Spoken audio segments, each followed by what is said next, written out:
Bonjour, aujourd'hui nous allons parler d'un autre livre et en fait je ne sais plus si lors de ma première intervention en fait je me suis présentée. Alors vous allez me dire c'est facile à regarder puisqu'il suffit de lire ma page mais je vais quand même le faire.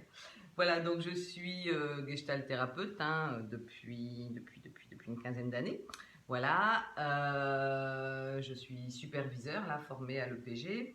Et j'ai, pendant de nombreuses années, en fait, travaillé dans des lieux d'accueil par enfants. Et donc, en l'occurrence, j'accompagne aussi un certain nombre d'équipes de crèches pour travailler sur la posture du professionnel. Voilà, voilà. Je me rendais compte que la fois dernière, lors de la vidéo, en fait, j'ai particulièrement insisté sur la sensorialité, me disant qu'il n'était pas nécessaire de vous rappeler en tant que gestalt thérapeute l'importance en fait de démarrer sur cet axe-là de soi, de pouvoir vraiment aiguiser sa sensorialité pour pouvoir être autrement, si je puis dire, en lien avec ses émotions et donc à partir de là être dans des orientations quelles qu'elles soient. J'ai un peu chaud, on a soleil aujourd'hui là dans la région de Lille, profitons-en.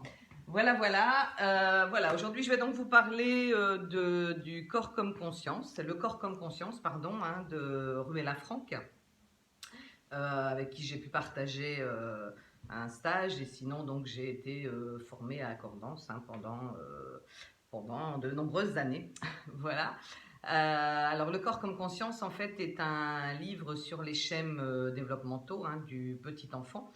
Donc, je ne vais pas tous les citer. J'ai lu ce livre 3 fois, je l'ai travaillé, retravaillé. Et aujourd'hui, donc, moi-même, j'anime des stages, en fait, sur ce thème. Et en l'occurrence, prochainement, très prochainement, là, sur l'appui sûr et le lâcher.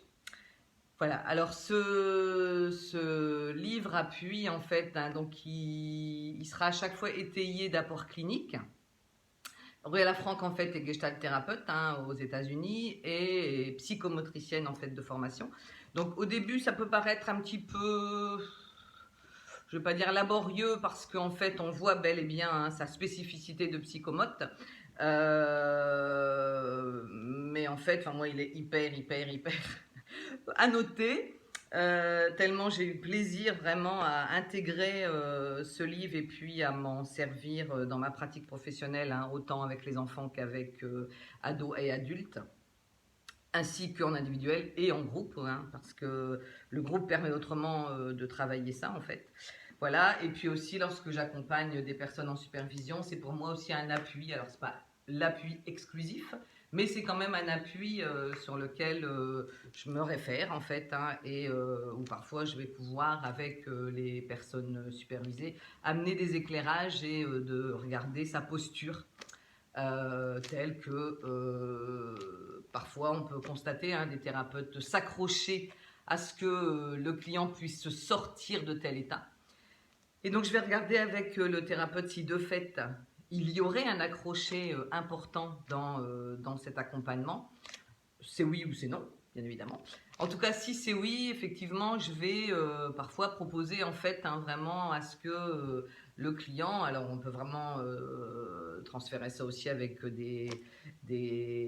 le thérapeute et donc transférer ça avec des clients, sur leur vie, à savoir je m'accroche à un événement, je m'accroche à une personne et donc je vais proposer de prendre, d'illustrer en fait ce qui se passe dans le contact avec cette autre personne dans la situation et donc de serrer très très fort en fait le ballon et de regarder ce qui va se passer dans le corps et tout doucement de relâcher.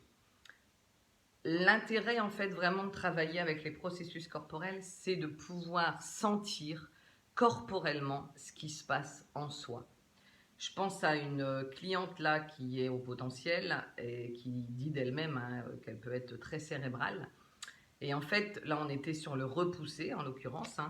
Et en fait, par ce repousser, c'était intéressant ce qu'elle me disait récemment. Elle disait, en fait, j'ai pu sentir dans mon corps ce que je sentais dans ma tête, mais ça fait autrement trace parce que maintenant, c'est autrement en moi.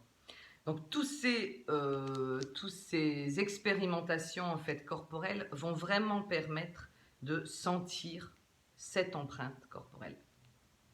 Je veux aussi travailler, et c'est toujours à partir de ce livre, hein, la consistance de soi. Donc elle appuie beaucoup, Roella Frank, hein, sur cette notion-là qui est on ne peut sentir son soi qu'à partir du moment où on a vraiment une consistance corporelle aiguisée. Pour ce faire, pour pouvoir sentir son soi, il y a à se déposer et donc à se relâcher. Mais pour ce faire, il y a nécessité d'une surface portante qui soit suffisamment portante, ni dans du trop, ni dans du trop peu. Donc je pourrais vous en parler des heures, hein, parce que c'est quand même un peu tout mon quotidien, j'ai envie de dire. Je vais quand même pas vous parler quand même pendant tout ce temps, mais effectivement, un être peut autrement se sentir à partir du moment où il sera dans une détente musculaire. Voilà, donc ces différents schèmes, hein, je vais en citer quelques-uns, donc le lâcher, l'appui sur, l'accrocher, le repousser, et donc en l'occurrence l'aller vers et je voulais revenir, je suis désolée, j'ai plein de choses dans ma tête en fait, je suis désolée, et donc c'est un peu, je crois que j'ai tellement envie de vous partager en fait. Je repense aussi donc à une cliente qui vraiment a beaucoup de mal à dire non et à dire stop. Donc je vais l'inviter vraiment, pareil, hein, à sentir son repoussé avec ce ballon qui sera entre elle et moi, et de pouvoir voir où elle puise cette forme, cette force, si je puis dire, sans être dans une force destructive, mais d'être, pardon, dans quelque chose qu'elle puise et qu'elle puisse ainsi sentir tout son être. Mais vraiment pas dans un repoussé qui dégage, un repoussé ressenti, un repoussé ancré, un repoussé dans sa puissance en fait. Et de pouvoir vraiment, à un moment donné, dire mais oui, et je repense aussi là à une autre cliente qui dit mais oui, en fait, c'est moi qui suis importante, c'est avec moi que je vis tout le temps. Donc c'est important que je puisse lui dire non quand je ne veux pas. Voilà, je pourrais encore en dire et encore en dire, mais je vois que le temps passe et je pense quand même qu'à un moment donné, il faut s'arrêter parce que ça peut être peut-être un peu saoulant en vidéo. Voilà, en tout cas, je suis toujours joignable, hein. Je vous propose de regarder mon site si ça vous intéresse. Alors, c'est vrai que pour vous, collègues parisiens ou du Sud, je suis tout là-haut, hein, puisqu'effectivement, je suis juste à côté de Lille. En l'occurrence, c'est quand même pas le bout du monde. Voilà, dans ce contexte de Covid, je vous espère en forme, je vous espère accompagné dans vos vies et puis être proche des personnes qui sont en difficulté ou qui sont en train de souffrir, puisque dans nos environnements à tous, hein, nous avons malheureusement des personnes qui souffrent. Voilà, je vous dis à bientôt et au prochain livre. Donc le prochain livre sera la suite, enfin le second tome, on va dire, de Roella Frank, qui est aussi extrêmement intéressant. À bientôt!